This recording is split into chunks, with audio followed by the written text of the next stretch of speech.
we get another take? Thank you. Thank you, candidate Serbu. Candidate Cowish. Hi, thank you. And thanks to the League of Women Voters for hosting this tonight. My name is Jen Cowish, and I'm a relatively new to Superior, only been here a few years, but we chose this as our retirement home from the military. I was also reminded that I should mention that I do have a husband out there floating around somewhere, and some college kids and an elementary student at Superior Elementary. So on the family side, very, very involved there. As soon as I got to town, I started on the Parks and Recs board and moved to the Planning Commission, and unexpectedly spearheaded Superior Rising, which has been a response to the Marshall Fire recovery. And I think this trustee position is a great segue to magnifying the voices of the residents, and it's an obvious next choice for what I'd like to do for the town. Candidate Shader. Thank you. I'd also like to thank the League for hosting us this evening. My name is Stephanie Shader, and I am a Colorado native. I've spent approximately 37 years of my life in Boulder County, although just the last 3 in Superior proper. I've always had a sense of involvement in community wherever it was that I was living at the time, but as I got more and more involved here, starting with downtown Superior related issues and then moving on with the fire and done some additional volunteering, the more I got involved, the more I liked being involved, and the more I liked what this community has to offer and how great this community can be. So I'm very excited to be running for trustee and hope I'll earn your vote tonight. Thank you. Candidate Foster. Good evening. I'd like to thank the League of Women Voters for hosting this evening's event, providing the community a tremendous opportunity to hear from the candidates on the issues that are important to Superior. I moved to Superior in 2017 and lived at Bell Flatirons for a period of time before my wife and I bought a house in downtown for, at the time, soon to be walkable community with nearby amenities. I've always been committed to my community and service, and shortly after moving to the town, I joined the town's advisory committee for environmental sustainability. And over the last 2 years, I've been the chairperson of that committee, and we've accomplished a tremendous amount. We've passed the town's first sustainability action plan outlining how we get to net zero carbon emissions by 2050. We got weekly recycling picked up or started, as well as weekly curbside food waste composting. I'm running to make a difference and help with recovery, promote environmental sustainability, and help with economic development long-term. Candidate Mccool.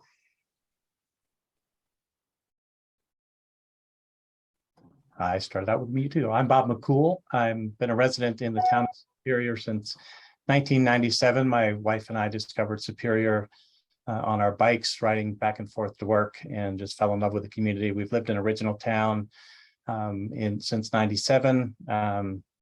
We got involved pretty quickly and started an advisory committee, or involved in the Citizen Advisory Committee, I think we called it. And I've been engaged with the town ever since then.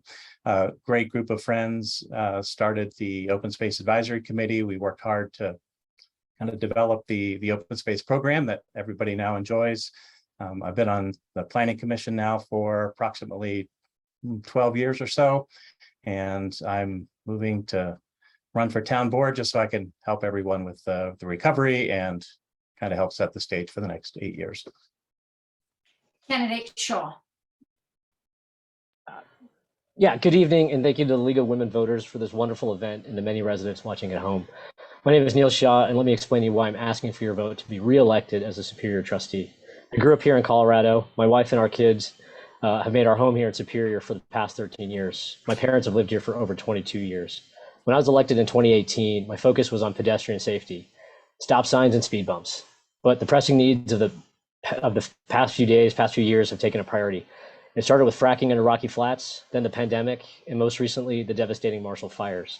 The Superior Town Board has generally acted quickly and creatively with each of these situations, and I want to ensure that my voice is one that continues to amplify the needs of our community.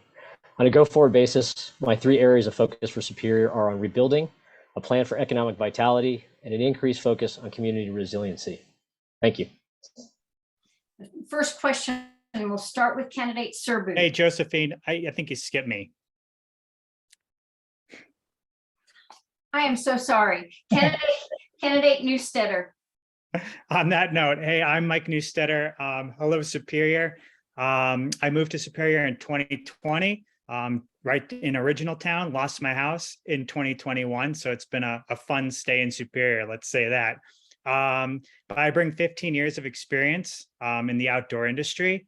I love nature, love the outdoors and providing access for people. And that's been a lot of what my career has been about, is providing access for people with cancer, for people with disabilities. And we've taken groups out on the Marshall Mesa Trail on 3-wheel bikes. So that's part of what I bring. And I'm running for trustee because I want to make sure that our views of the mountains are protected, our spaces stay green. And overall, let's make Superior a really cool place to live. Thank you. Sorry for that. We're good.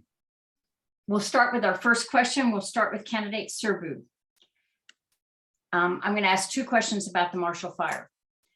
Describe your position on how the town should have or should be handling the Marshall Fire aftermath. What, if any, building codes should be implemented, such as fire-resistant material requirements and wildlife urban interface codes and permitting requirements, etc.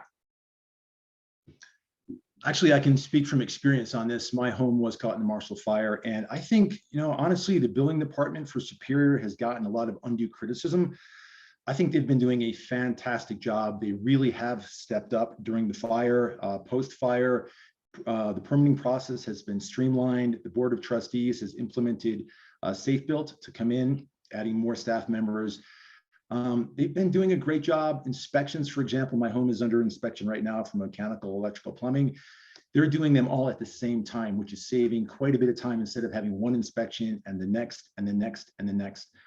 Certainly, anybody can lean hard on a government agency and say they're not doing this right or they're not doing that right. But right now, I think they're doing a very, very adequate job. The only thing going forward with a massive rush of permits that can be expected is, what do we do if we get a backlog? And what I think could be done is, why don't we create 2 different tracks, one for commercial projects, one for residential projects, because as you're well aware, Superior has got a lot of commercial and also residential development by developers, in addition to single family home builders building back. And could you repeat the second question, please? We've run out of time on this one. I think you covered it. Candidate Cowish. Hi, thank you. I agree with Jason about the town. I think that outside of some isolated incidents that they've also been very willing to work with Superior Rising and finding solutions for. They've been really moving through this as quickly as possible, and the town board waiving, doing anything they can to financially remove obstacles has been great. I would say, though, what I would like to see more of is more communication, more clear communication to residents to understand the process and anywhere it can get hung up. And also, on your question regarding WUI codes and better energy codes, those things cost money. And I don't think it should be assigned to the residents to have to fix those. I think as a town board, we should be looking for the money to support residents and bringing those homes up to code if we're going to ask them to do that. But this could happen again. So we need to be looking at that and be prepared for it. Candidate Shader.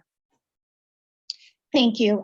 While I agree in large part with Jason and Jen about the town and its efforts in the building department thus far, I think we also need to look not only at the building permits and the permitting process itself, which I think they continually are looking to improve it, and I think that's the right way to go, but we also need to be planning for what's next, and that's going to be inspections in particular, right?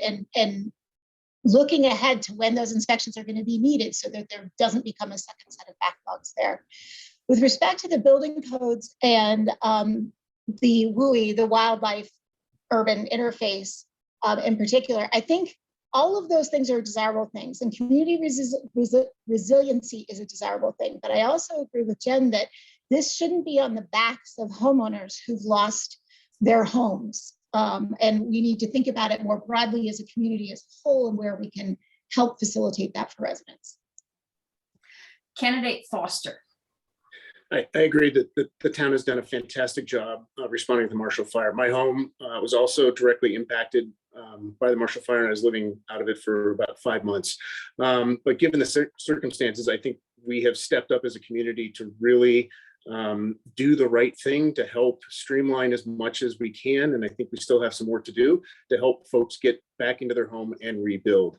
In terms of the urban wildlife, urban interface, I do think that we need to reevaluate our PDs in those areas to rebuild with non-resilient materials, to put back in those cedar fences and junipers, I think is a mistake in the long run. And we need to be mindful about how do we reduce the fire risk moving forward.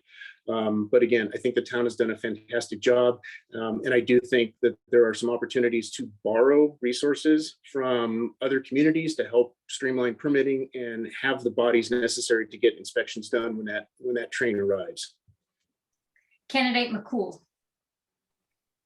So I living in original town, we lost our home, and we've been going through the process with the town. And I agree with what's been said. The building department and the town, the board and staff have truly been doing a great job there. Obviously, there are some hiccups and that are being worked through, but I have personally worked with staff. I've been personally trying to figure out all the different elements to rebuilding and trying to help educate, at least our neighborhood and original town. We're sort of uniquely impacted. Most of our homes built in the 1900s across 2 lots, in partial lots and double lots and triple lots. It's been a little exhausting. I appreciate the work that the staff has done listening to residents. I think we've done a good job there. The WUI code and the 2016 code allowing us to opt out of the new codes has I think it just has really helped a lot of us.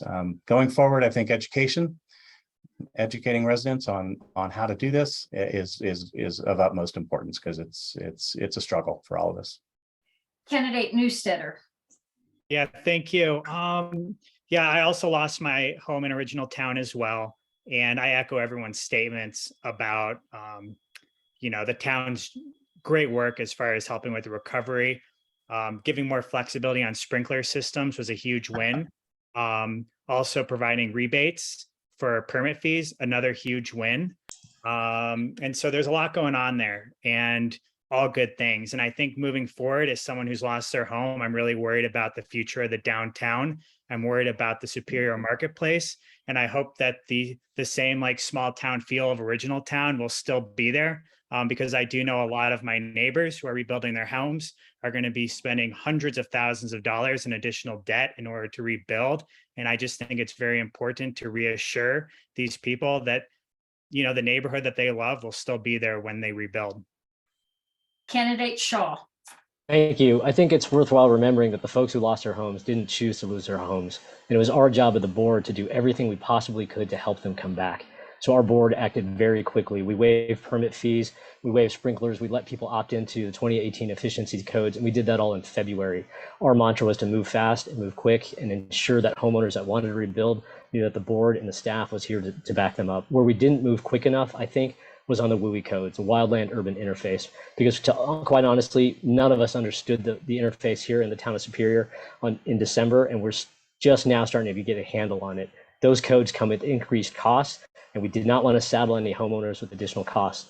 But at the flip side, we also went and advocated at the state to bring in additional resources. Senate Bill 206 brought in $35 million, and the Community Foundation has claimed that they're going to help rebuild. So those funds are there, but our mantra was to make sure that we didn't create obstacles or codes and requirements that people could not afford to implement. Candidate Miller.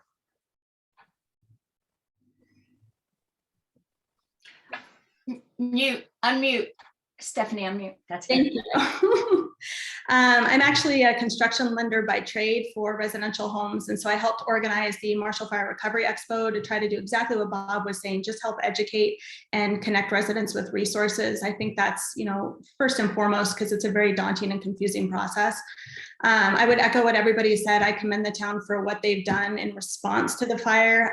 Everything that Neil said as far as permitting fees and allowing, the older codes to be used because, nobody, to what everybody else said, chose to lose their home. So I don't think that they should have to then pay even more for their home when we see so many insurance shortfalls.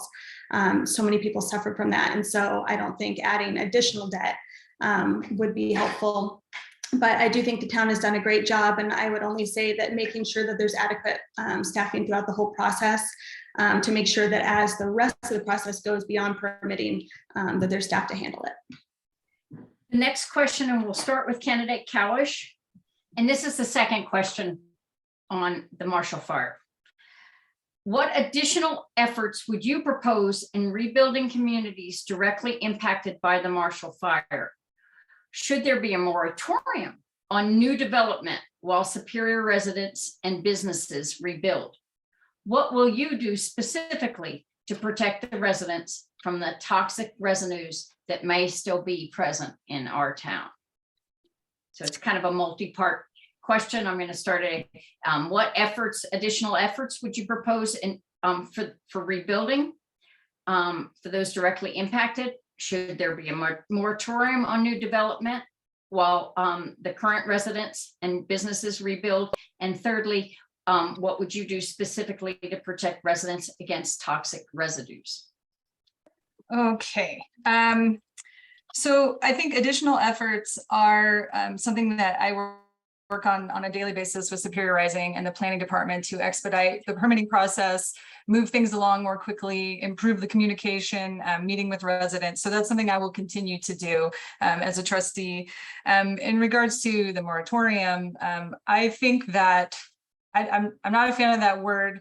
I think that we should be holding off for some time. I don't know what that time looks like, but I have a really hard time talking about housing people that aren't from our neighborhood while our neighbors are not homed themselves. And so for me, that's going to be the priority. And that could be months, it could be longer. It just, for me, it's really going to depend on how fast we move and where we, where we are with our residents and how they're able to get in there. As far as protecting residents, again, from the Superior Rising perspective, this is something I'm already working on. Anytime an issue comes up about safety, we are looking at it from a local level, from funding, from our connections regionally, and I will continue to do that as a trustee. Candidate Shader. Thank you. Well, could I have the first part of the question? I'm sorry. What additional efforts would you propose for the rebuilding communities?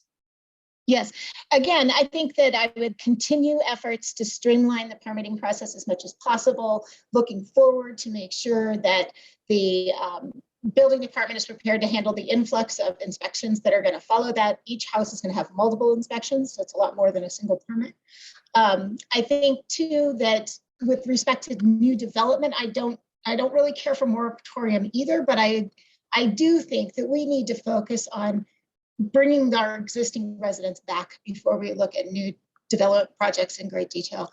It's just not fair to those folks. And for those folks that are displaced, I would like to say that I know there was some concern raised at the town meeting that a significant changeover in the board was about to occur, and there was concern that could upend the process for rebuilding your homes. And while I don't speak for everybody here, I suspect we all feel similarly that we would not want that to happen. We would all work together to continue down the same path.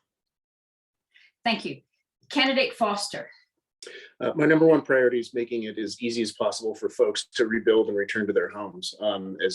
As Stephanie alluded to, we have known about this for many, many months, and we need to get staffed up. And I believe that the town is staffed up for this, given the resources that they have.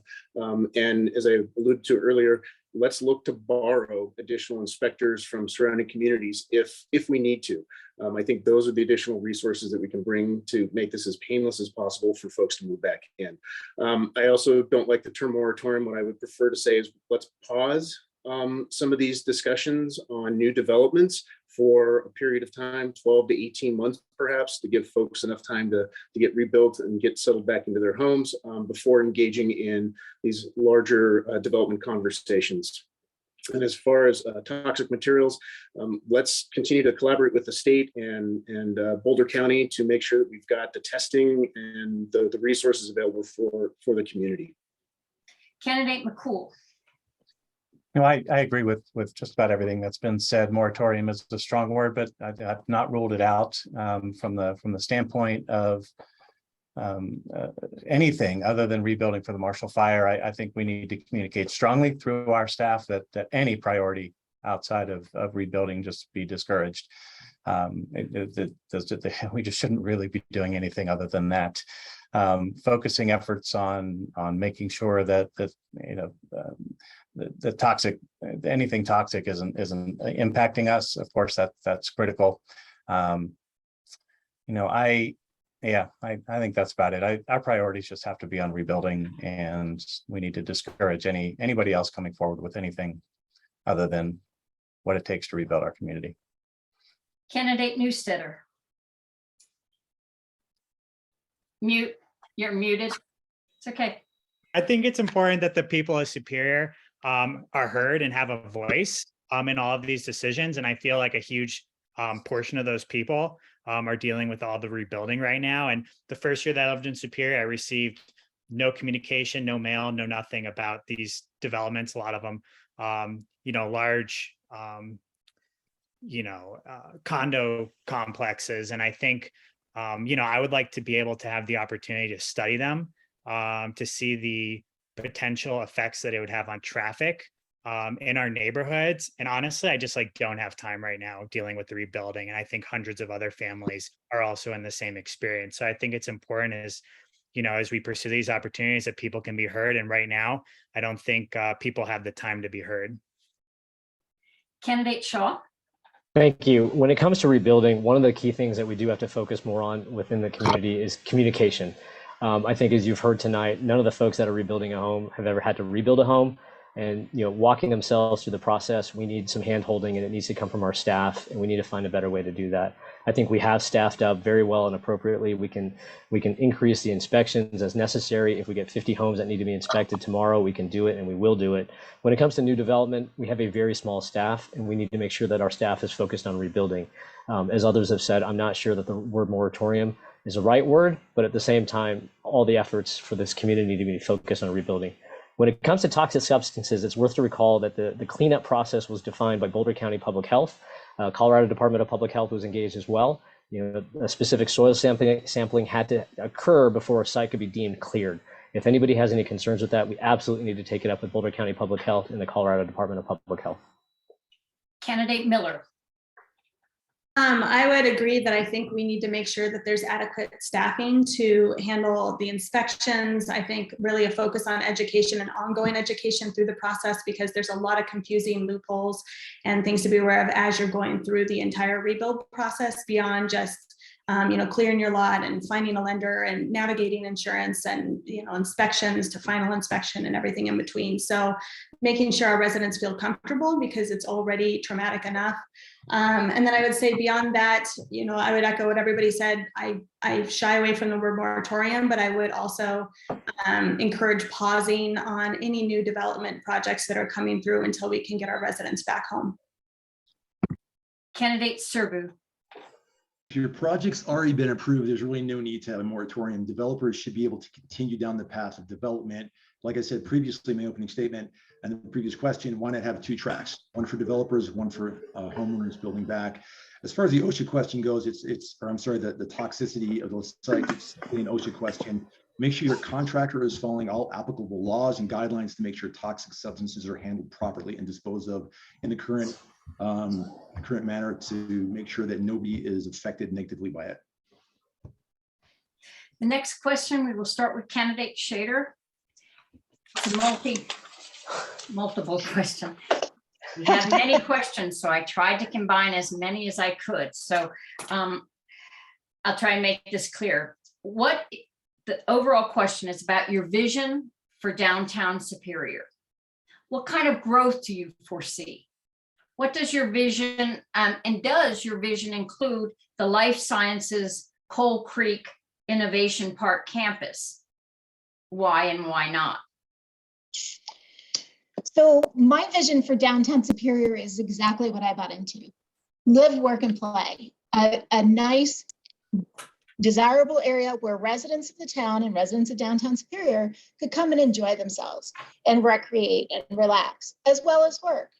And that it would draw people from the neighboring communities in for those reasons.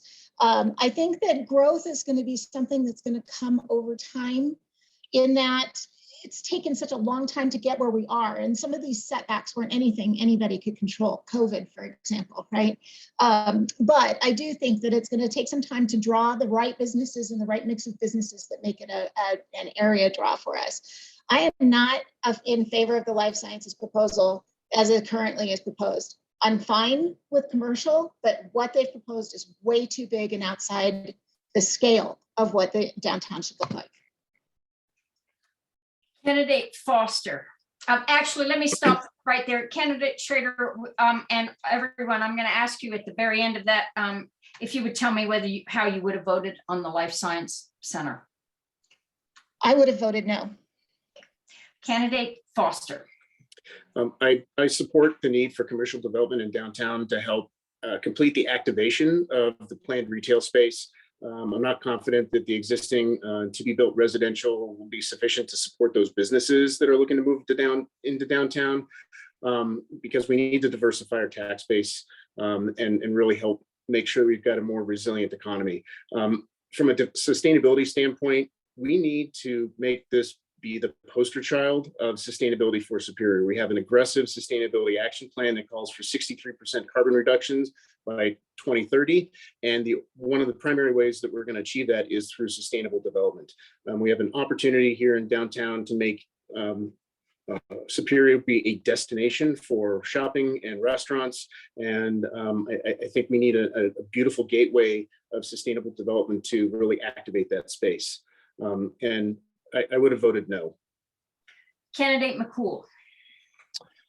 No, I've been involved in the planning for downtown since we started considering that area back in the early 2000s, and it hasn't turned out the way we originally put on paper. It's been a struggle, but there were limited opportunities and limited developers who could develop an area of that size. I think the town's worked hard to try to get downtown to be as close to what we envisioned as possible. From a growth standpoint, we've got to activate the retail, just like Mike was saying. We've got to finish the residential. The life sciences project, and that, I voted on that as a member of the planning commission. We turned it down initially, and it was sent back from the board to us. We then passed it, but not what it is. It's much too big. It just sort of dwarfs the downtown. So I agree with Stephanie too. Live, work, play. We've got to get that downtown finished and encourage retail and to get in there and make this a wonderful place to live. Candidate Newstetter.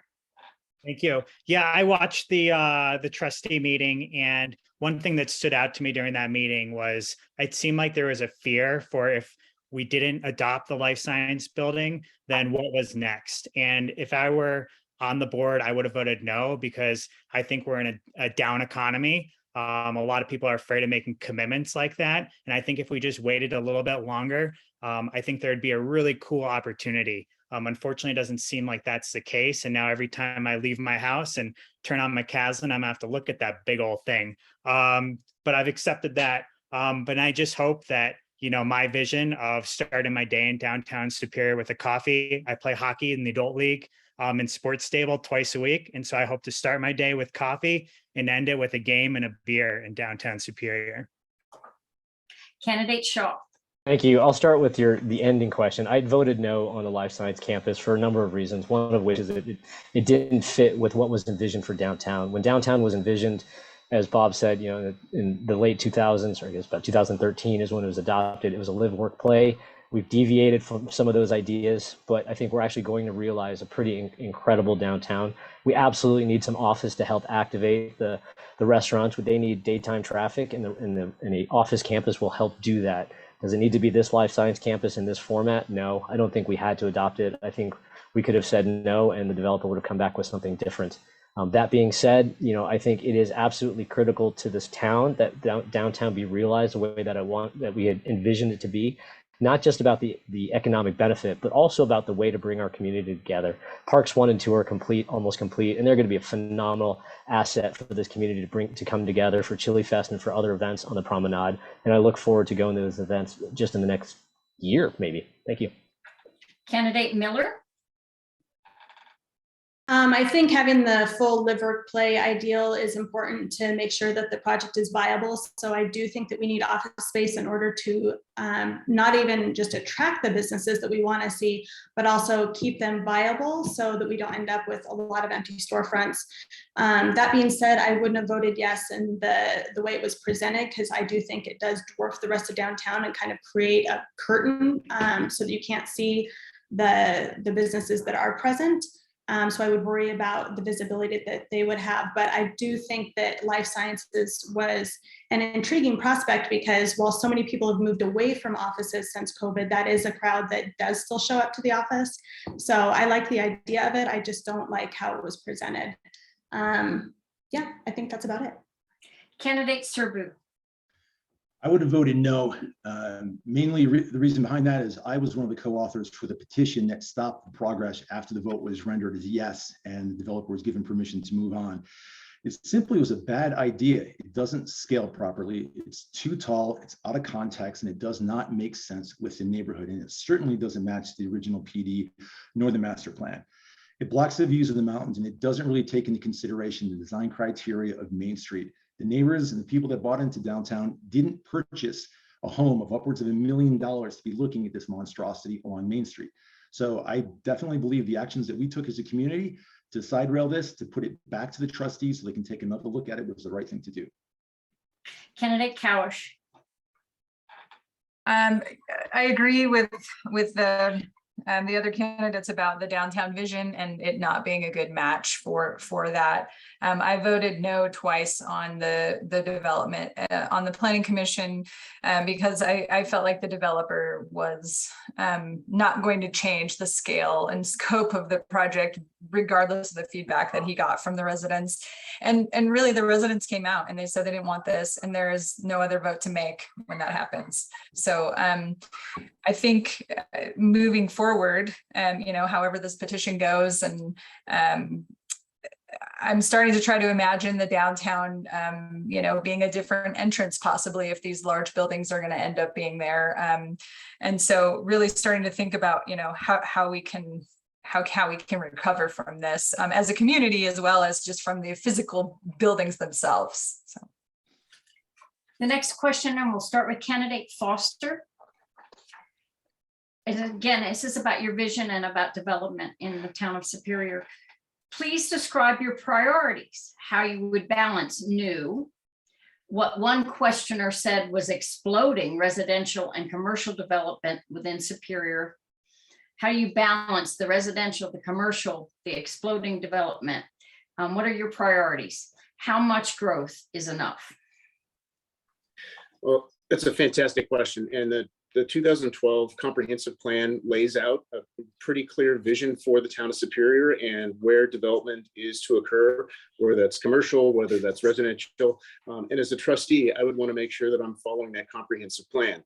At the same time, that document is about 10 years old, and it may not need an overhaul, but maybe a fresh coat of paint as we have learned new things about the different developments that have come in, zoning changes that previous boards have made over the last 10 years. Maybe we need to put a fresh coat of paint on that comprehensive plan and rethink where and how development will look in Superior. The Superior Marketplace is one of those areas where I would like to see a more comprehensive approach rather than the piecemeal approach or the design from the dais that's currently underway through the Board of Trustees and the Planning Commission. Candidate Mccool. Yeah, in 2016, I brought forward recommendations for an area plan for the Northwest area, and that includes downtown to some degree, but mostly the marketplace, original town. That whole area is exploding. I anticipated it years ago. It's coming to fruition. Property owners have a right to bring their requests for development to our town. It's our responsibility to look at them closely and make sure we're balancing what we approve. That area needs a plan. Period. End of story. We have a great starting point with the Northwest Area Plan. We brought in a consultant to help us work through that. Did a great job. It didn't end up getting approved at that time. And it's time to revisit it and get an area plan in place for that part of town. Candidate Newstetter. Yeah, thank you. Yeah, I mean, again, I just want to echo what's already been said about a plan. And I do think, one of the great things about Superior and where Sagamore is and Coal Creek Crossing and Original Town is, I mean, it's great for public transportation. It's great for walking. So I don't have to spend money polluting the environment with gas. And there's just a lot of recreation out your door. There's not a lot of reason to have to like take your car and drive around. It's a great place. And I think it's a place where people are going to want to live. And I think we got to make this area as equitable as possible and allow opportunities for people to live here. And I feel like there's a big push for that. And I don't necessarily think I think that's going to come no matter what. And I think that the best way to do it and ensure that it's done in the right way is to make a plan and to make a vision over the next 10, 20 years to ensure that it's done right. Candidate Shaw. Thank you. It's helpful to remember that a lot of the development you're seeing going on right now was approved years ago.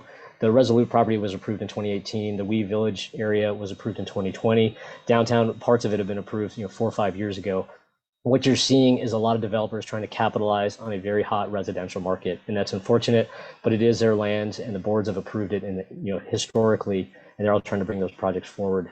I think if you already heard, we do need to be a little bit more proactive with respect to redevelopment as it comes to the marketplace, and that is something that the board has talked about.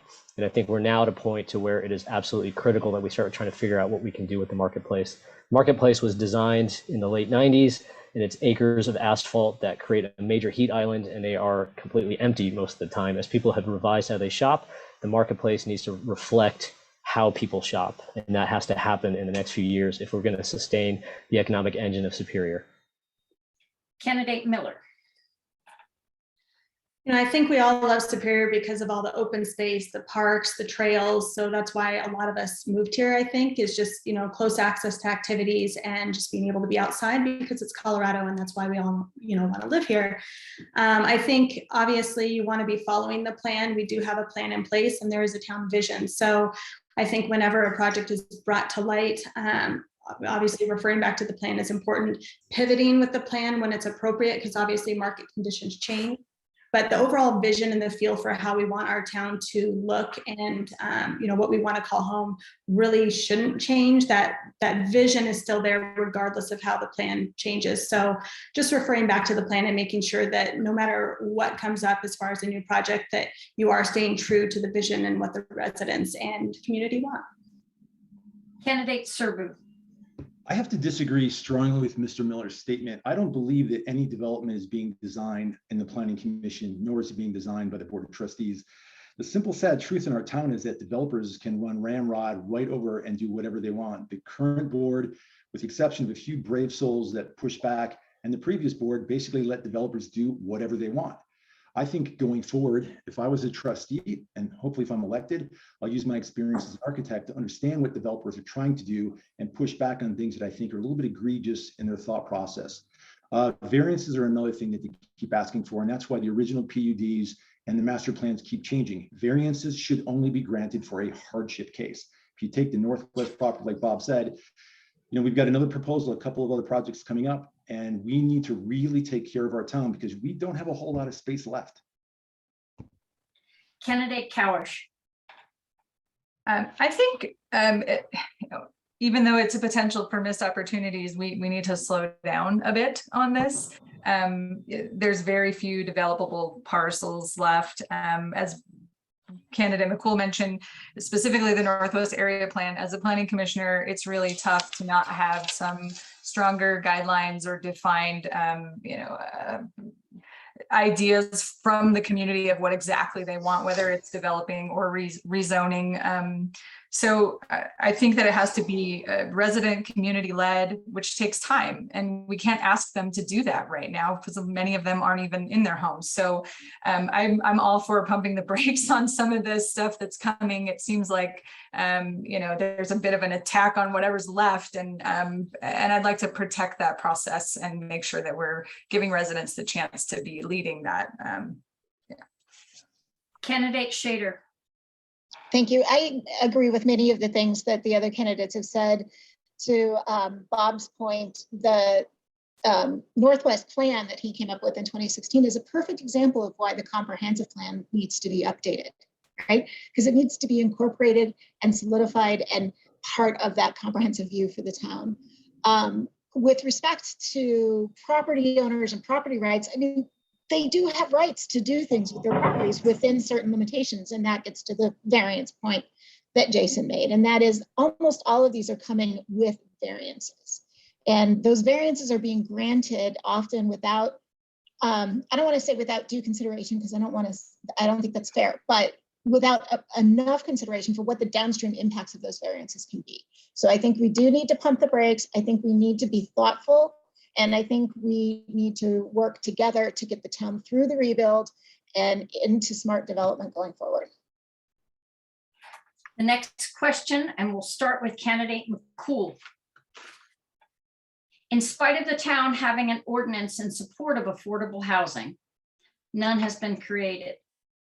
Should the town of Superior promote or subsidize low-income and affordable housing, given the pressure put on town resources by the Marshall Fire, a decreasing commercial tax base, and a significant backlog of capital projects?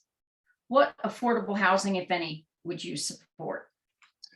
Absolutely. You know, timing is our issue right now. I mean, if you look back on the Northwest area plan, that was important to me, both affordable and attainable. I think we have opportunities even in our rebuild. You know, we look at original town. You know, we worked hard to get ADUs approved. That opens up an opportunity for affordable units and even some attainable units. The proposals that have been coming forward, I understand them, just their timing is bad. We don't have anybody left in the Northwest area to engage in the process of redevelopment right now. It's just not there. Is it important that we do it? Absolutely. Is this the right spot right now?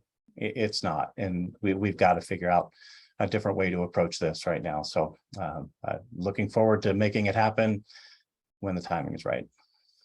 Candidate Newstetter.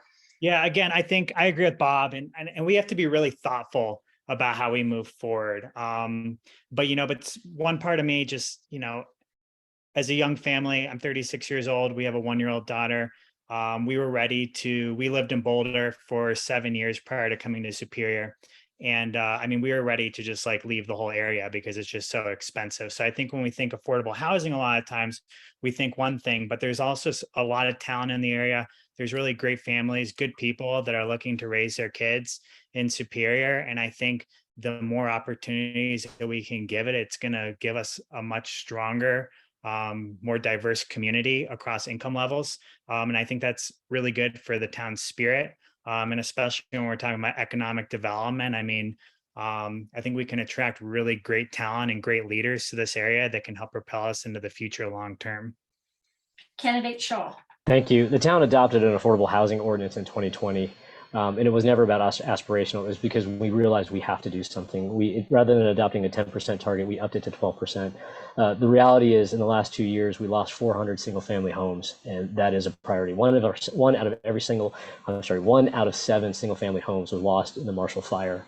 So to focus on both at the same time is incredibly difficult for our community, but we absolutely need to find a way to do it. I am open ears and open arms for anybody that can come to the town with resources. But what we've been getting a lot of is you need to do this. And I'm happy to go do that with the funds and the capabilities to go do that. Our town staff, as I alluded to earlier, is 42 people. We don't have enough bandwidth to support multiple projects and multiple developments when the priority needs to be on getting our residents back in. But across the Denver metro area, this is an absolutely critical need. And it cannot be solved from a small, tiny little town like Superior by itself. It needs help from everybody in all places to do this together. Candidate Miller. I think right now, focusing on any affordable housing project before we can get our community back in their homes is a mistake. I think that really needs to be our focus, is getting people back in their homes before we start focusing on bringing in additional residents with an affordable housing project. I will say I 100% agree with affordable housing. I think that the housing prices around here have gotten to be really prohibitive for other people to be able to move in. So I think affordable housing is a huge goal, and we need to be focused on that once the timing is correct. But I would like to see a project that's both dignified and desirable. The ones that I've seen where you're putting a monstrosity up against the highway, it's not somewhere I would ever want to live, and I don't feel like it's right to make the affordable housing somewhere pushed up against, the back of our community facing a 6-lane highway. It doesn't seem like home to me. And I think if we're bringing in affordable housing, it should still be desirable and dignified. Candidate Serbu. The Danish plan is always the elephant in the room that Boulder County refuses to talk about. In the late 80s, they created a plan that bought up all the open space. And as a result, prices skyrocketed and they have not come back down. Boulder County is 740 square miles. We are less than 4 square miles. They are coming to us with a proposal while we're trying to replace our homes and take care of our burn victim families by putting 269 homes in a warehouse on the edge of the town. We're a resilient group. Superior is a very, very strong group. Why don't we do something to help them? Boulder County, come to us. Instead of putting 10, 20, $30 million into a big box, go to every home that burned down and pay for their ADU. $10,000, $20,000, $30,000, and then make that ADU an affordable unit so the homeowner can build that, help them get back into the house, and also have subsequent income from the rental property. That's the way you address affordable housing, and you take care of our fire victims. Candidate Cowish. Thanks. I wouldn't have imagined that I would have come this far away from wanting to see affordable right now in Superior. Before the fire, I was advocating to the town board, very supportive of their 12% commitments. And then everything got turned on its head. And so the priority for me right now, and maybe I'm, personally too close to it with Superior Rising, but I feel very protective of the residents that are trying to get back to their homes. And however these projects have been coming online, to Superior is not the way. It is not the way to have that conversation. And so as far as affordable housing that I would be open to, I'm open to the RTD option. I'm open to integrating it into the community. I'm open to probably what would be a good idea as a hybrid blend of those at some level. But again, I'm never going to put that before the people that are displaced right now. Candidate Shader. Thank you. I agree with everything that's been said thus far. I am very much in favor of affordable housing, but again, not right this moment, and simply because we have to get our families back in their houses. And many of these families are middle income families, right? They're families of moderate means. And to take that focus away from where we can get them as much help as possible, as the board has actively been doing, I think is just the wrong direction to go in. That said, I'm very much in favor, in particular, of integrated affordable housing. I lived in a community that was designed that way in Alexandria, Virginia. We had actual city-owned public housing units within the development. I sat on the HOA board, worked directly with the Public Housing Authority, and I have to say that project worked very, very well. So that's my first choice. That said, I'm open to other options too, as we know land in our town is limited. So thank you. Candidate Foster. I do support the town's goal of more affordable housing, and I agree that it needs to be a woven fabric of our community, not a standalone. We need places for teachers, firefighters, first responders, and the people that are working in our retail stores to be able to afford to live in Superior. With that said, I think we need to completely re-envision how we do our community process. What I would propose is we have the developer meet with the community to present goals of the project, not designs, goals. Hear goals of the community. The developer takes that information, chews on it, comes back with an initial design concept, engages the community again for more feedback and input before ever presenting anything to the Planning Commission or to the Board of Trustees.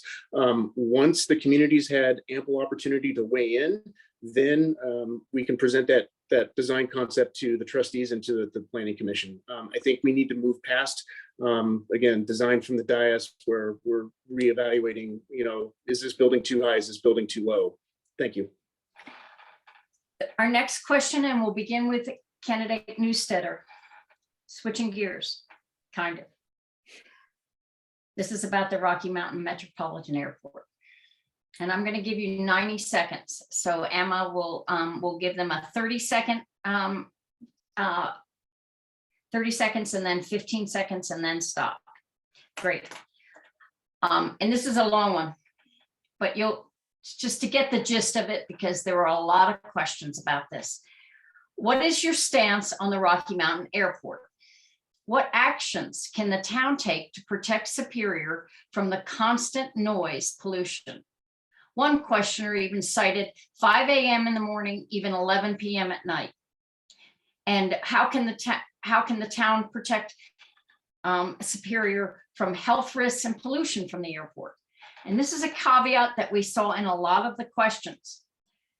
Rather than dismiss the airport conflict and cite limited options because RMMA doesn't directly answer to us, what avenues will you explore to help a growing segment of Superior that is becoming blighted from exposure to near constant high decibel noise, health risks, problems from leaded airplane fuel, and potential safety risks?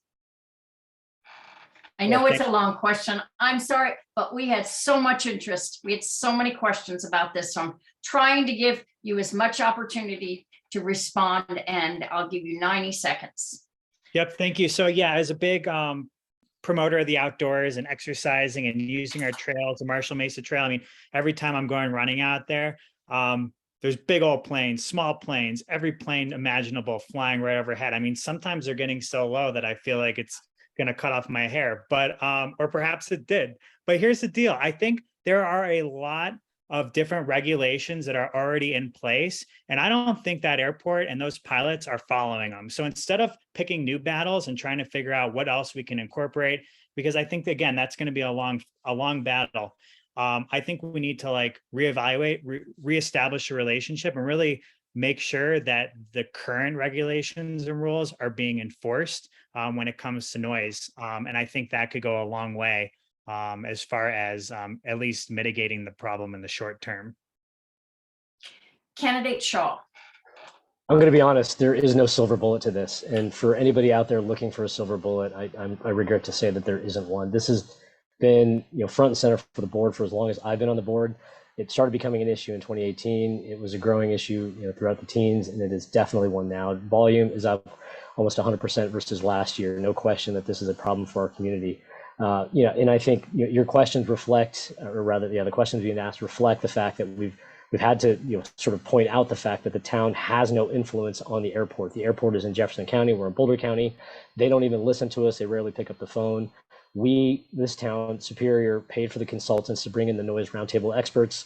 We got the noise roundtable started. The FAA told us to do that. The FAA, central administrator flew down here in 2019 and told us we could not, curtail air traffic. It is the FAA's right to let planes go over our houses the way that they do. And I will be honest, this is one of the most frustrating things I sort of envisioned, dealing with at the board. The FAA has full rights over our air, and this is not something Superior board can solve on its own. We need every elected official to truly come and help us, and that takes the residents to start asking for more than what they're asking for this board. Go to your county commissioners, go to your state legislators, go to your Colorado delegation, because the rules have got to change at the top, and they were not working in our favor now, nor will they in the near future at the level we're at right now. Candidate Miller. I think obviously the Rocky Mountain Airport was here before the neighborhood, although I think that the volume has increased significantly since the airport went in. So where the old argument of you built a home or bought a home next to an airport, I don't think that flies, considering how much the traffic has increased. I think to Mike's point, you need to really start enforcing the rules that are in place, because I know there's some planes that are flying much lower than I think they are allowed to. So really enforcing that. And then I did hear that some of the fleets were looking at electric planes. I think that would obviously help with the lead concern.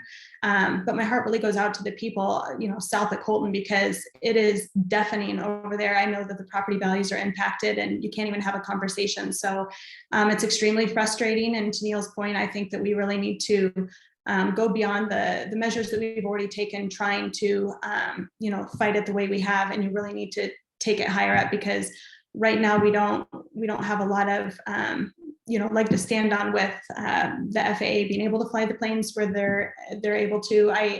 I've got several questions myself on why can't we, change where the planes are flying in? Is there different directions that they can go? I know a lot of that is beyond what I'm aware of as far as lift and airspeed and, winds and everything. And so I know that there's obviously a simple reason on why they can't do that. But I think just, trying to get to know more so that we can try to partner and solve it, a little bit better than we have would be great.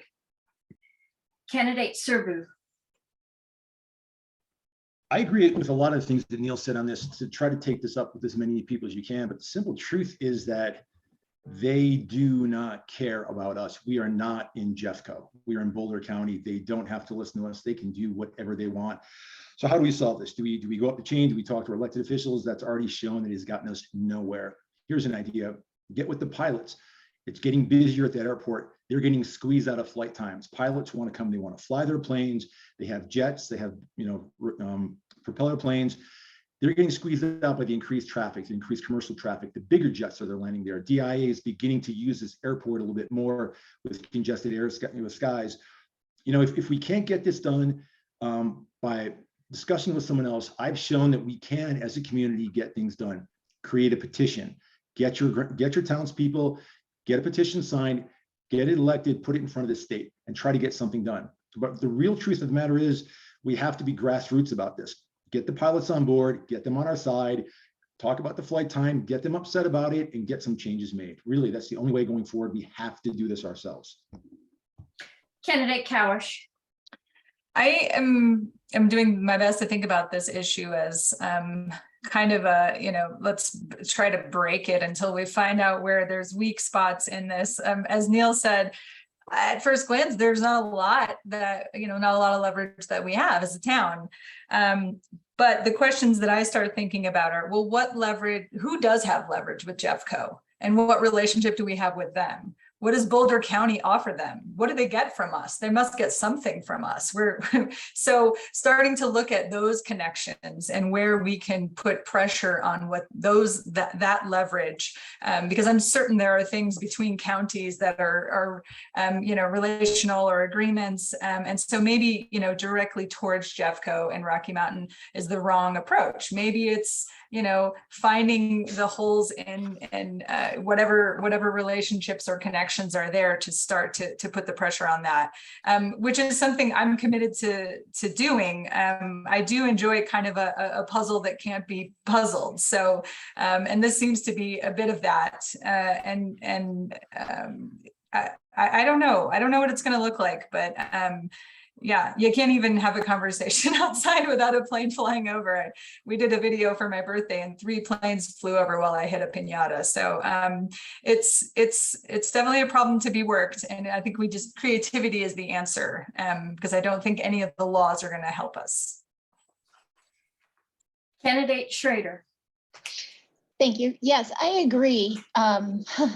Much as we would like to be able to just flex our muscle and make something happen, this is beyond us as a town, and perhaps even beyond Boulder as a county, because it's not really a problem for the rest of Boulder County to effectively deal with. And to Neil's point, we need to involve, pardon my campaign manager in the background there, we need to work with our elected representatives at the state, at the county level, at the state level, at the federal level.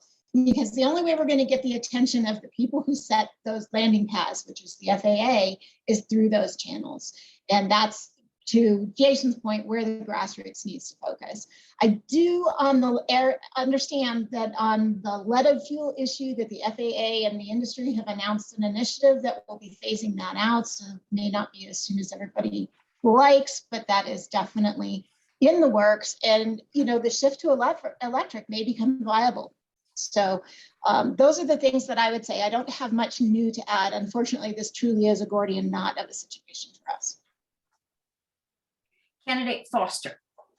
I agree that we have very little direct leverage over Jefferson County, Board of County Commissioners, but the 3 most viable pathways forward that I see is 1, work with our congressional delegation to really press this issue with the FAA to get them to create a mitigation fund funded through FAA grants. The mitigation fund would then be used to retrofit homes in the southern part of Superior to help reduce indoor noise.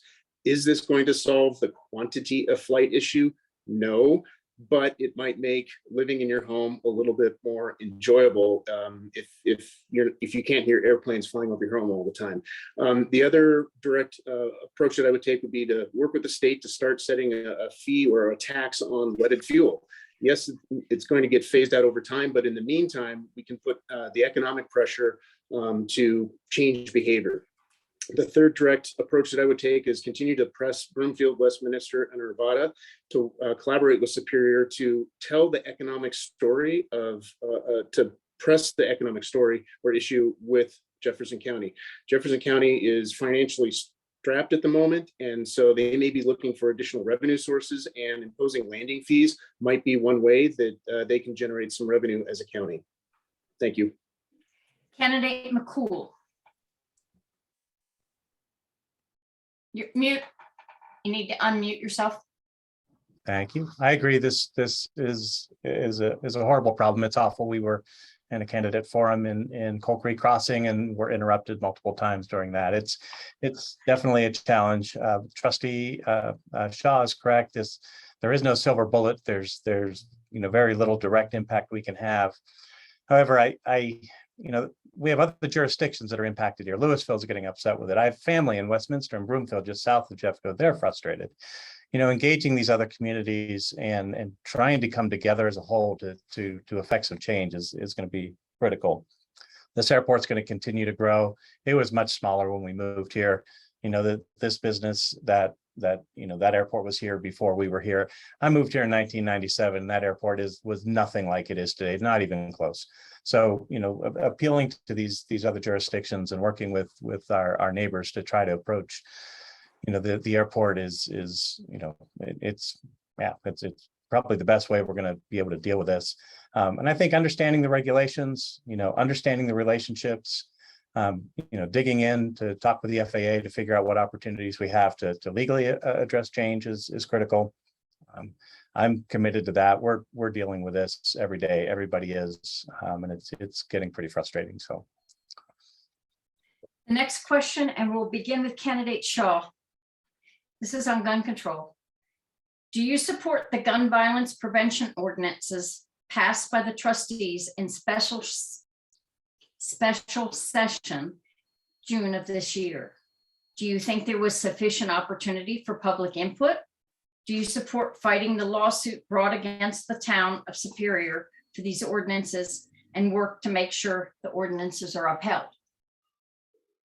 Thank you. I actually, unfortunately, missed that meeting. I was in Europe and I was not able to attend because at 4 a.m. it couldn't work. I think the passage of those measures reflects what our community wanted. We'd heard from a lot of folks that they wanted to see action. The state stepped in and allowed local municipalities to set some of their own guidelines, which the town did. Obviously, that was before the Bruin decision by the Supreme Court, and since then the ordinance has been in litigation. I absolutely support the town's proceeding with litigating, and we're not doing this alone. Louisville, Lafayette, Boulder County, and Boulder City are all being sued at the same time. And I think that the net result of this will be good for our community. And I support the process that we went through. Could the ordinance have been rewritten and been a little bit more collaborative? Absolutely. And I think that's something that we should take under advice going forward. Candidate Miller. I definitely support the ordinance. I think that, anymore when we're going to the grocery store, the movie theater, even to schools, and we have to be afraid of shootings with, semi-automatic weapons, there's a problem there. So I do definitely support the common sense gun laws that or measures that the board took in order to try to protect our community. And I support their fighting the, being sued and trying to make sure that we do keep our community safe. I 100% think that people should be allowed to bear arms, but I don't necessarily agree with assault rifles as part of those arms. And I think the overall concern would be community safety. And so I definitely agree. I think obviously there could have maybe been more conversation around it and maybe more communication, but when it comes down to it, I definitely. Candidate Cowish. No, candidate Serbu, sorry, I got No problem. The lawsuit was something that could have been avoided, but I do like the way that the town is handling it by joining up with other municipalities. It's a real easy question to answer. Assault weapons, military grade hardware do not belong in the hands of civilians. I've been a hunter in the past. I've owned firearms. I currently own firearms. There is a safe, effective manner to have that. If people believe, excuse me, in personal carry, that's fine. If people want to go hunting with a rifle, that's fine. But anything meant for the battlefield should stay on the battlefield and does not belong in the hands of civilians, so it doesn't wind up in the schools. Candidate Cowish. So I'm a military veteran, and I agree with candidate Serbu. Just those are not weapons. Even as a trained shooter, I was allowed to just carry around and have at my leisure. So I support restrictions on weapons of that capacity. I do think that the town could have avoided the lawsuit had they had more public comment and engaged with the community. We have residents that are very pro Second Amendment, and I do think that they feel like they were not heard in this, and they didn't have the opportunity to give their input. And so I wish it had gone differently. But I will say, I was at the DMV today, and a gentleman was very angry and left punching and hitting things. And I was compelled to follow where he couldn't see me to make sure that he didn't go to his vehicle and come back in. And that is a insane thought, but it's very real. And that happens. And so we need to do the right thing to keep our communities safe. And if that's keeping weapons of that size out of them, I think that's appropriate. Candidate Schrader. Thanks. Yes, I agree that assault weapons, military weapons just have no place in our town. And I think that while there are constitutional rights, we all have constitutional rights, there are limits. There are naturally limits. Those limits are in the interests of society, or your limits, your rights to stop where someone else's begin, for example. So to say that the only way to be in favor of the Second Amendment is to have unfettered gun rights for people to carry any kind of weapon they want and to get anywhere they want is just not right. I don't think that's ever what was intended to be the case. I didn't follow the process as closely, so I don't know if more public input would have avoided the lawsuit, or if, given the Marin decision, the lawsuit was inevitable. But I am in favor of the ordinance myself. Candidate Foster. I support the ordinance, and as we look forward, the Supreme Court ruling has made it incredibly challenging for local communities to keep our neighborhoods safe. And I am all for trying new things, failing fast, and iterating on those ideas. So if it turns out that this lawsuit is successful, then let's take this measure up, revisit it with the town board. I outlined a community engagement process in an earlier answer, and I would think that type of engagement process could potentially avoid future lawsuits. This is a very, very sensitive issue for a number of Americans, but at the country level, we are striving to form a more perfect union, and that means that we're always striving for something better. So let's continue to work on this issue to make sure that we're meeting the needs and the wishes of the community at large. Candidate Mccool. Well, I'll go ahead and make it unanimous. I think candidate Shader said it best, that having unfettered gun rights to me is it's insane. And I don't believe it's what was intended. I'm certainly in support of personal carry and hunting weapons. I just don't find the need for us to be carrying assault weapons, and that ban. I do support the ban. There's some elements to that ordinance that maybe could have been discussed a little more. I'm always in favor of more communication and more involvement by the community. I would love to see that be addressed a little bit more. But the way the town board handled it, along with our neighboring communities, I think was appropriate. I think the lawsuit was inevitable. It really depended on who was impacted and whether they're ready to take us to court. And we happen to have the folks here that wanted to do that, and I'm looking forward to this being litigated. I think I think it's critical that we talk about this. I'm a little confused. Candidate Newstetter, are you next? Yep. That's Yeah, good. I will make it unanimous, Bob. There we go. I'm the final one here. So yeah, I mean, I applaud the decision by the board to move forward with those gun restrictions. And again, like, I mean, I think sometimes you just have to do the right thing. And I think sometimes when boards come together, I think that has to be a question. Like, maybe this doesn't make economic sense. Maybe this is going to piss some people off. But if it's like the right thing to do, because it's in your heart of hearts, you just got to do it. And I think this was kind of one of those examples, and it got the community talking. It got me interested in the subject. I learned what a gas gun was and got to look at pictures of brass knuckles. I mean, to everyone's point, like, that stuff doesn't belong in your house. And in an effort to get it out of our houses, I think you got to do it. It's the right thing to do. Okay, the next, we're going to do a 30-second question. And we'll try and get maybe 2 of these in before we go to closing statements. And we'll start with candidate Miller. Do you anticipate having to recuse yourself from any topic that could come before the town? I can't think of anything I would have a conflict of interest with. The only one, and I don't know if this would be a conflict, is my 9 years that I served on the Superior Chamber of Commerce Board. I imagine I would be able to vote on things like approving funding for them, but I don't know. That's something that I would have to do some digging on. But other than that, I don't think there's anything I'd have a conflict with. Candidate Serbu. The only thing I would be willing and glad to recuse myself from is the petition that we signed to stop the life sciences campus. But I understand that the campus is going to be voted on by the Board of Trustees before the election. So any chance of my being at all involved in the campus issue might be moot. Candidate Cowish. That's a no for me. Candidate Schrader.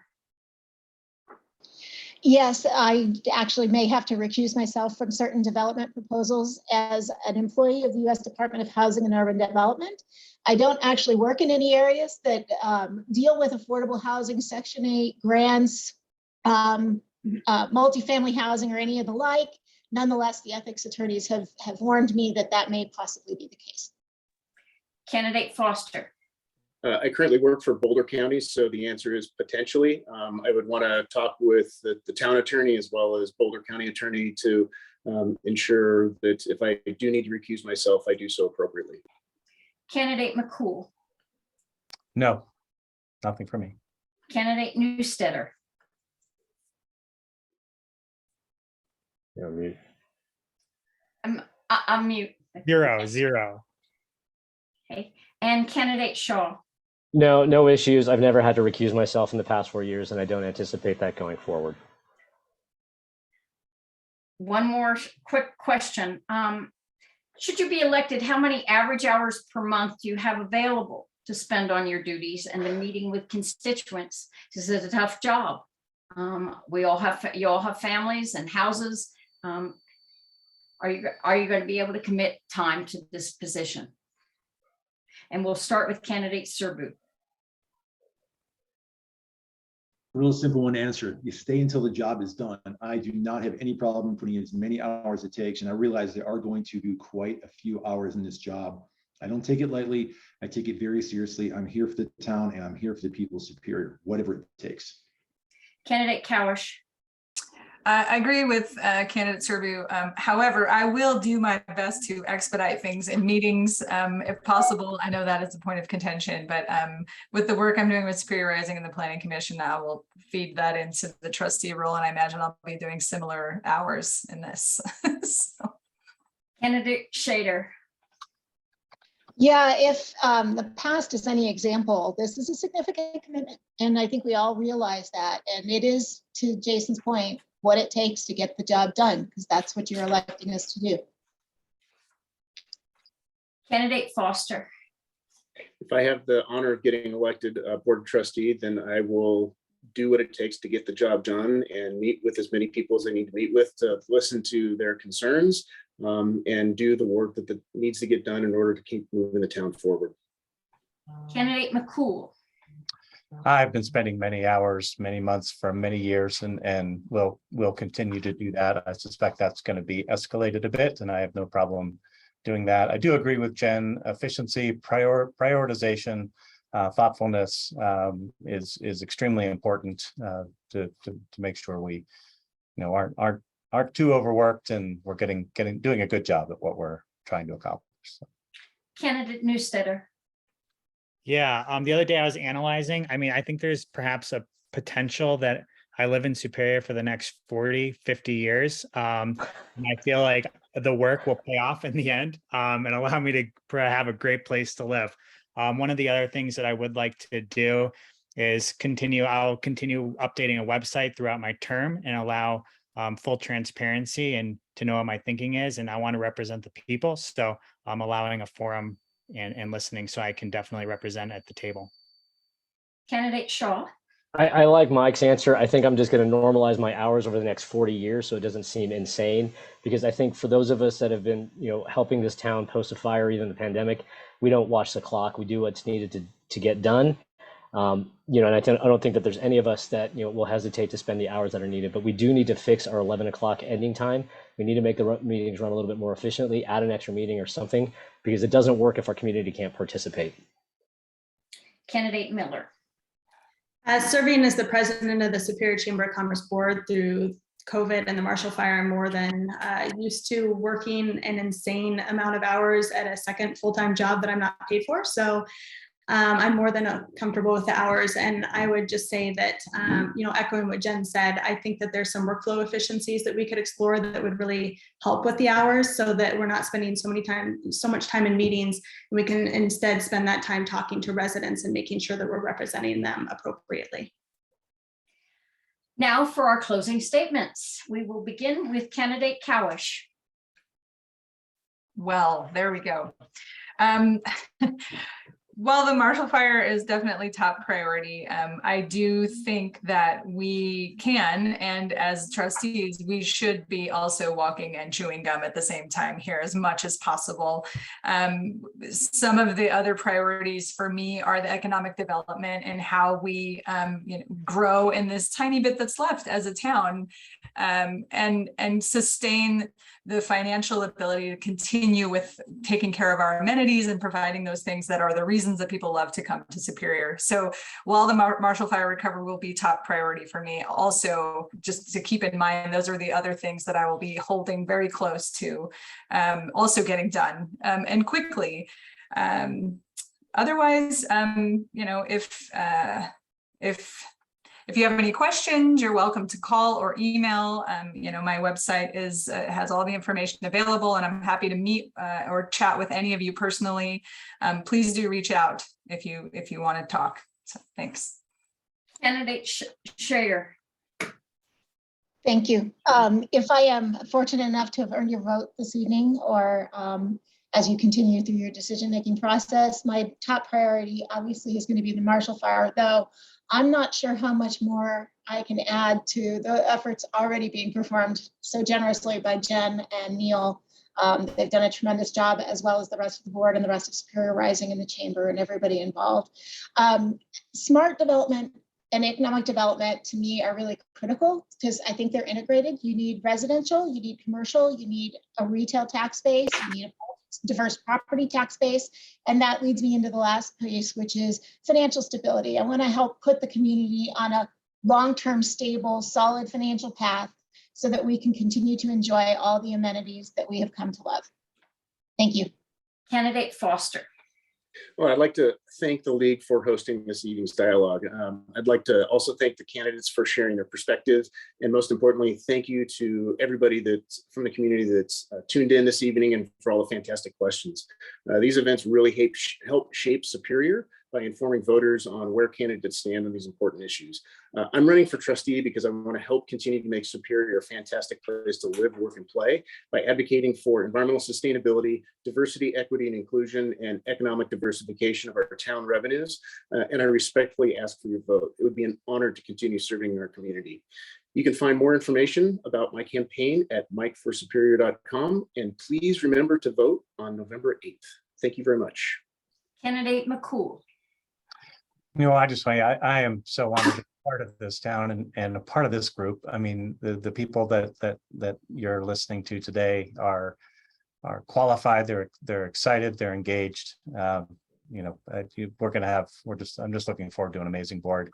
Marshall Fire Recovery, of course, most important. But more importantly for me, it's less about what and more about how we do things in town. I'm anxious to really look hard at our processes and just increase community engagement and increase transparency and give more power to our planning commission and some of our other committees to deal with the things that are coming before us. The more minds we can put from this town on what's going on, the better. And so that's going to be one of my primary focuses. So, thank you, League of Women Voters. I really appreciate you doing this. This was awesome. Candidate Newstetter. Yeah, I'd also like to say a big thank you to the league as well for facilitating this. And it's been fun to talk with all of you. And I mean, you all have my vote. I think all of your ideas are great. So we'll see where I'll give my vote instead of voting for myself. But hey, here's the deal. I think when looking at everything, I think what drove me to run for trustee is it was really difficult to watch meetings via Zoom and seeing a ton of my neighbors in the room voicing their opinion and then seeing the board perhaps vote against what the people wanted. And I think what I want is the challenge of maybe something I don't necessarily agree with it, but if I see all my neighbors fighting for something, I want to stand at the table and represent them and vote the way that they're asking to. Candidate Shaw. Thank you. I want to thank the League of Women Voters for hosting and organizing an excellent event tonight with the thousands of Superior residents watching at home online and the other 7 candidates here. This has been a lot of fun. Our town continues to thrive due to active participation, and I appreciate all the great questions we heard tonight. And while we may not have been able to get to all of them tonight, I do, don't hesitate to reach out to me via my website, ask any additional questions that you have. Website's voteforneil.com. My reasons for running are driven by a goal to ensure that our community can rebuild, continue our path on to improve our town finances, and ensure that our community remains strong and connected in the coming months and years. I care deeply about this town and want you to know that you can trust me to care for it as much as you do. So remember to vote for Neil Shaw. I might be last on the ballot, but I hope I am your first choice. Thanks. Candidate Miller. First, I just want to thank the league again for hosting this event. It's been really a lot of fun. I've enjoyed hearing the perspectives of all my other fellow trustee nominators. Just want to say that as a nearly 20-year Superior resident, I've got a lot of passion for this community. I have lived in several areas in the community. I realize each has its unique challenges and opportunities. So I want to represent all of Superior and then just continue to give back to my community in any possible way I can. So thoughtful leadership focused on not only getting our residents back in their homes first and foremost, but also supporting our tax base and our local businesses who have really struggled between the Marshall Fire and COVID. I think anything we can do to support them would be really fantastic. And so I'm excited about exploring new opportunities and ways to do that, as well as just the residents in general. So kind of like Mike said, I want to get to know everybody. I want to know what challenges I can help you with. And if there's anything, questions or concerns that you would like to talk to me about, please feel free to reach out on my website, stephaniemillerforsuperior.com. Candidate Serbu. Thank you to the League of Women Voters for a wonderful evening. It's been a little stressful, a little frightening, but I've definitely enjoyed it. And you know what, the 3 things I really want to focus on if I'm elected: the Marshall Fire, getting people back into their homes, community-focused development where we will actually listen to the needs and the concerns of the citizens, and integrated affordable housing. We don't need to warehouse people. We need to welcome them into our community. And as far as tonight goes, I don't think you can go wrong with anybody on this board that is running. Everybody is a fantastic candidate, and it's really difficult during any election cycle to say that. I definitely think Neil Shaw needs to be elected. We need to get him reelected. He's done a fantastic job. Last on the ballot, first in our hearts. Go Neil. Everybody else, you can't lose. So have fun. Everybody get out there and vote. On behalf of the League of Women Voters, I would like to thank our candidates, not only for your participation in tonight's forum, but also for your participation in the democratic process. Running for office, serving as an elected official, it's hard work, and we all appreciate your efforts. Superior, be proud. This is an amazing group of candidates. I want to thank all of our late candidate forum volunteers, and I want a huge thank you to our 2022 election sponsors, Big Red F Restaurant Group, Christina's Luxuries, Elevations Credit Union, High Plains Bank, Lyon Gaddis, Attorneys at Law, and Simmons Family Fund. To view this forum, please go to the League of Women Voters website at lwvbc.org. And finally, I want to say thank you to the town of Superior. For you all as voters and as viewers, it's up to us all to make sure we respect and work to protect our democratic processes. Too many people have struggled to win these rights for us not to use them. And it starts with being an active and informed voter. The League of Women Voters of Boulder County works throughout the year to help empower voters and defend democracy. If you want to lend your time and skills to encourage civic participation for all people in a nonpartisan manner, please join us. All the information you need is at lwvbc.org. Everyone have a great evening and thank you.